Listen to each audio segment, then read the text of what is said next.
everyone. So today's topic is deloads.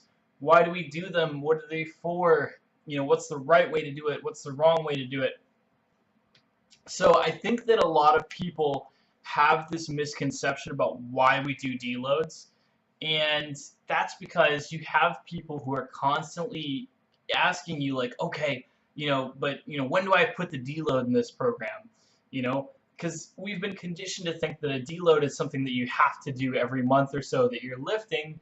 Otherwise, like, I don't know, like you're just gonna like shrink down to nothing. And that's not the way deloads, should be used. That's not the point of them. It's not like you're supposed to do them, after a certain period of time like clockwork.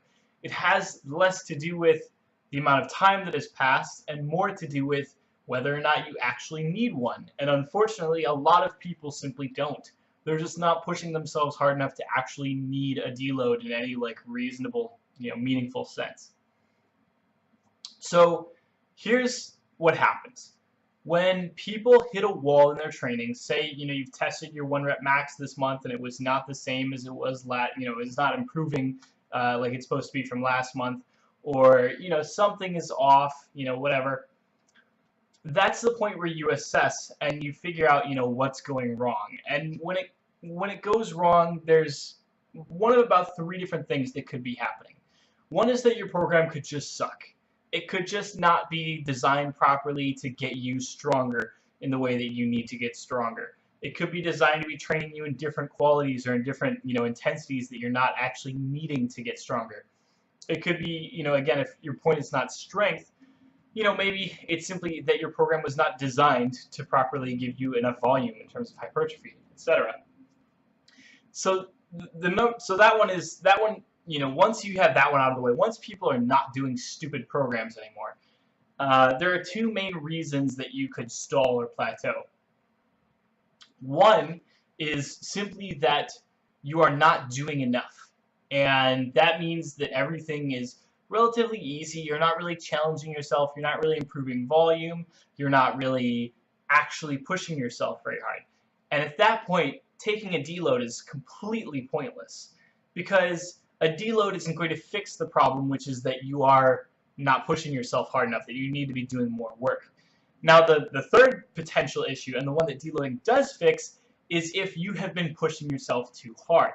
So sometimes, people are pushing themselves really hard, they're really, really beat up all the time, they're not fully recovered, they're simply feeling like crap, everything's grindy, everything is slow, you're just not ready to actually do that, the new 1RM.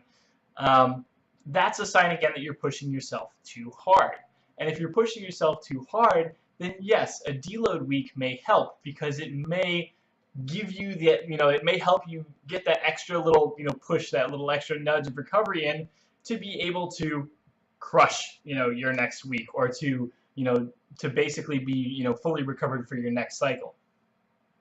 Now, that doesn't mean that you should do cycles, every month, like every deloads every month, like clockwork, or what have you, because that's simply a waste of time if you're not already, again, reaching that point of overreaching. The reason that you should be deloading is because you're reaching that point of overreaching where you can tell that you are pushing yourself too hard and that you need to pull back a little bit. There's another reason that people do deloads, and that is strategically as part of a peak for a strength competition. So when you go to a strength competition, if we look at the model, we have a typical sort of exhaustion and adaptation model, and basically the way the model goes is that you may be, perfectly not exhausted, perfect full tank, ready to go, and then you train really hard, and what happens is obviously that exhaustion increases. You don't have the amount of energy you had before, but your adaptation improves slightly, to the point that you are, a little bit better than you were last time. And then you recover a little bit, you train again, it goes back down, adaptation improves slightly again. Now the problem is that when you've been training for a while, pushing yourself pretty hard, chances are that you're not fully recovered. You simply, your gas tank hasn't fully replenished in between, workouts. And so, in order to make sure that you have, again, that full gas tank, that you're as rested and recovered as you can be, it's ideal to take a deload or peak week before a competition so that you are as recovered as possible while still maintaining, again, that high level of adaptation so that you can go to the meet and you can be your best, you can give your best performance. And so what does that look like? Well, when you have a deload week for a peaking purpose, typically what you want to do is you want to keep that intensity high, which means that you still want to be working with relatively high percentages of your 1-rep max, 85, 90% or so. At the same time, you have to be cutting your overall volume by about 1/3 to 1/2. So if you're used to doing 4 or 5 sets, you're going to want to do 2 or maybe 3. I wouldn't say 3, 2 sets. You're going to want to do 2 sets. Likewise, if you're used to doing 3 sets, you're going to want to do 1 or 2 sets. And you should probably not, these sets should not be grindy. You should not be pushing them to failure. The point here is not to, be doing hard work so you can improve. The point is to be doing, a minimum of, the important high intensity work at that intensity so that you can maintain it, through that peak week so that when you go into the meet, you are, again, as highly adapted, as strong as you can possibly be. So what that might look like is showing up to the gym, 2 or 3 times that week and just doing singles, for a couple sets, pretty heavy, but again, not 100% certainly.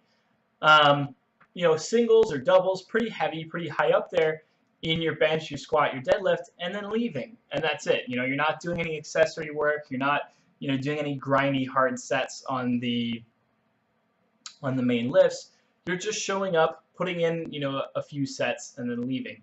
And when you do a deload like that, the point is, again, to maximize that recovery while also making sure that you're keeping that intensity high. Now, it's also often, a big recommendation for a lot of people is to do, some kind of deload week after a competition. Or again, like a deload week in the middle of normal training simply because you're overreaching a little bit. At that point, again, it does depend on you. It does depend on what you're doing. But, if, for example, you're a strength athlete, it's prudent to focus on hypertrophy for a little while, to focus on optimizing your body composition for a little bit so that you're ready to, again, build more strength when you start a strength cycle again. So when it comes to, strength athletes, yeah, you may want to take a little bit of time off. Yeah, you may want to reduce volume a little bit. But usually it's better to simply go into slightly lower intensity bodybuilding hypertrophy type work instead. When it comes to anyone with any kind of strict competition, it's a good idea to take some time off from the main training for that competition, simply because you definitely had to push yourself pretty hard to get to that point, to be ready, assuming that you did everything right, assuming that you were relatively competent in terms of your training and in terms of what you were doing. So yes, a competition should be pretty stressful for you. It's a pretty big event, and after that's done, it's typically a good idea to either try a different bit of training while maintaining your current level of fitness and whatever your main quality is. So for example, if you're a power lifter, doing a little bit of strength work to maintain your strength, but focusing on something else like work capacity or hypertrophy.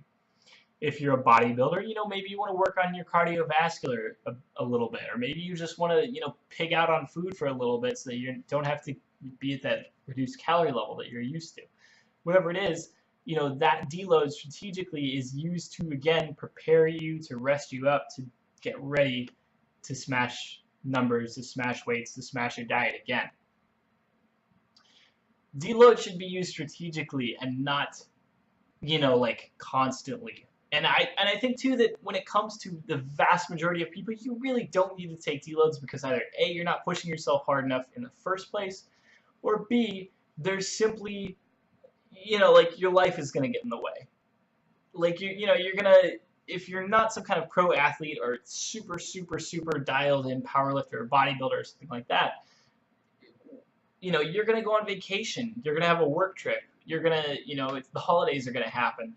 You can't go more than a couple months at a time, any time in the year without hitting some kind of thing that you could, that's basically going to be a natural deload in your life.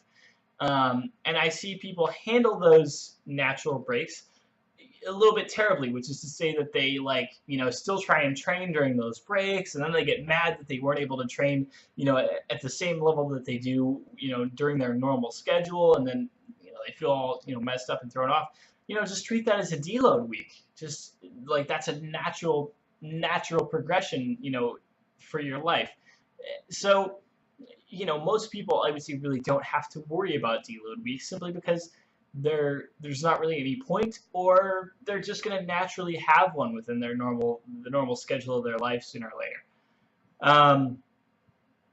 So yeah, it's not something that you should do like clockwork, systematically. It's something that you should do strategically. You should find optimal places within your programming to put a deload.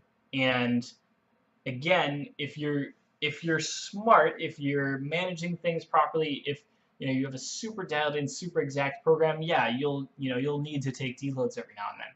But most people just aren't like that without being, again, some kind of athlete or professional. I'll say that myself, I had to take deloads every now and then. I had to take a deload when I was doing that hypertrophy program for a couple months. And at the end of the 2 months, I was so beat up that I was like, screw this, I'm taking a week off. There was a time where I got so sick for 2 weeks that I was like, you know what, I'm just going to call it a month. Sometimes these things in life happen that you have to take a deload. But throughout the normal course of your training, assuming you have a well-designed program, your recovery should mostly be under control, or you should simply be a person who, again, isn't pushing yourself that hard and doesn't need a deload in the first place. So, yes, I take deloads. Do I take them super frequently? Not really. I've taken maybe 3 or 4 this year, thinking off the top of my head. Do I, schedule them? No, of course not. I take them when I need them. I take them when intuitively I know that my body is, not liking me for whatever reason. And that's it. And again, many people, natural deloads happen. I've had plenty of tinier natural deloads happen when I go on vacation or when I take a business trip or something like that. It's part of the game. So anyway, that's it for today. As always, like, comment, share, tell me what you want to see in future videos. I will talk to you guys next time. Have a good one.